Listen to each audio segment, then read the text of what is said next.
原住民妈妈拿嫩水蜜桃削皮，详细嘅剥下果肉，水蜜桃嘅香味藤嫩出皮嘅多。也豆鐵熟也係可爽嘅做唔得賣嘅水蜜桃，就係拿來做成飯件。燉果肉冰到90幾度，加入調嫩打咗漿，就係水蜜桃調嫩手工飯件嘅原料誒。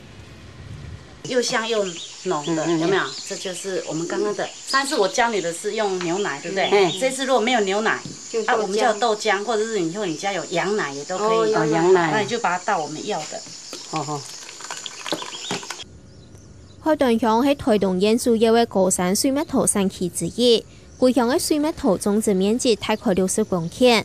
該珍貴嘅水蜜桃因為落果、可爽也係鐵熟，冇辦法賣嘅就佔嘅1/5。頭擺如係拿到田丘做代皮也係為主嘅。我見家前來嘅手工飯件嘅先生彭玉琴，但是果農囤咗唔得買錢嚟嘅果子，開發做天然嘅水蜜桃手工飯件。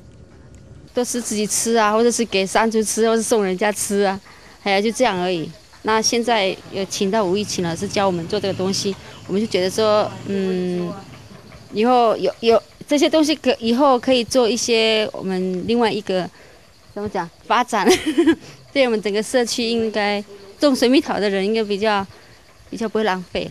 哎，對，挨過來了砍頂哦，看到個水蜜桃，給它拿去餵豬啊，做堆肥，俺都感覺怎麼那麼可惜的東西哦。水蜜桃係真珍貴的水果哈，俺都老去講，俺老去開發一點水蜜桃的那個肥皂，今年都親樂意啊，就老該水蜜桃拿本來去做試做。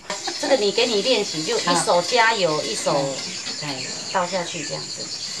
要慢慢慢倒啊，不要太高。這個時候就是油遇到氫氧化鈉，它開始互相結合。睇彭玉琴嘅指導下，原住民媽媽天天嘅囤雞蛋有批貨，囤調嫩水蜜桃攪到軟，也已經係天一擺做位。原住民媽媽也個數落嘅，我天一擺同數做飯件嘅時節是係無限之差。第一次做的時候，感覺到好像有一點那個頭腦好像都昏昏，說到底要做什麼。後來做的時候才知道說，哦，要慢慢做，慢慢，心情要好，不能說你很忙，今天做這個又過去，等一下就做不成了。給它變多少？料理好，你再用，你再蒸這個，你直接這樣慢慢到300。老師，你看，哎，不一樣嘞，它怎麼這樣呢？剛開始像我們，因為我們一天到晚都是做這個，不會很少做這種東西哦，好像很難。但是做了之後，原來不會那麼難，只是你要抓住那個劑量而已。老師說，重要的是抓住劑量，你才會做得好。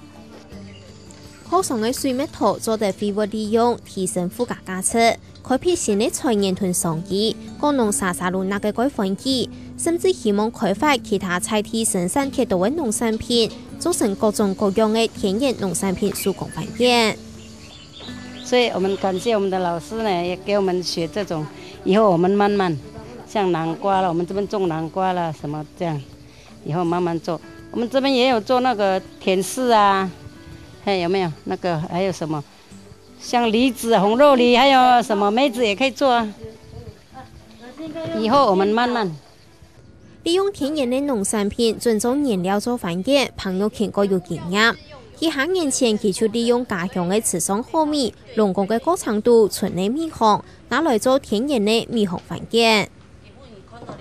佢個有機的農夫，佢的種個有機白米，真辛苦。佢個白米碾製的過程裡面也有有機的那個米糠粉啊，我就老該米糠粉拿來做茶菇。米糠粉本來就是含有維他命 A 跟 E 嘛。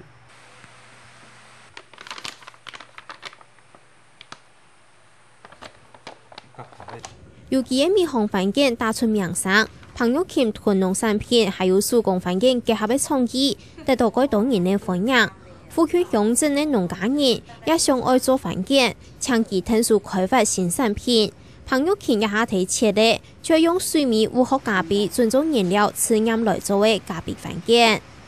瑞穗有好，佢哋該種該有機咖啡豆啊，佢們起碼攞去開發，該綠葉。綠茶、蜜香紅茶呢，攞嚟開發。彭玉琴嘅手工飯件強調天然、環保、空間，而且希望使用嘅人都做得安心來用。嗰所對原物料嘅來源，還有農產品有用藥嘅麼，如該講究。去老人拿東西咩供用，去老人，俺都問佢講你有撒藥嗎？他說，這個有一點，我有一點有就不行了，不能有一點。哎，他就說，沒關係啦，這已經過去了。我就說，他一直說藥效過去了。我說這個我也不敢用。我們都後來，我還是覺得是自己家裡種的東西是最能夠放心使用。有的時候就是說，哎，好像那個三色蛋，有時候又很像綠豆糕，有時候又變成3層糕，哇，什麼樣子都有。然後有時候人家一來。細細嘅地環境，因為原料嘅無共用，有各種變化。也係朋友鉗做手工環境最大嘅歡喜同樂趣。睇做環境嘅過程度，朋友鉗堅持用最天然嘅原料，最好嘅雞蛋油，因為以此度也係睇做一件錯嘅事情。我鼓勵大家去種好東西，本來做，那就有成就感，裡面有成就感。好啊，消費者他拿到的時候，裡面會感覺講，你的東西真的很好。那相對的哈，我們所有的人都做對的事啊，我就覺得說這件事情比那個價錢還要划算啦。嘿，每地無團員共用嘅手工環境，如係朋友鉗嘅心血結晶，也係以愛 TQ、愛 T2、愛人嘅實踐方式。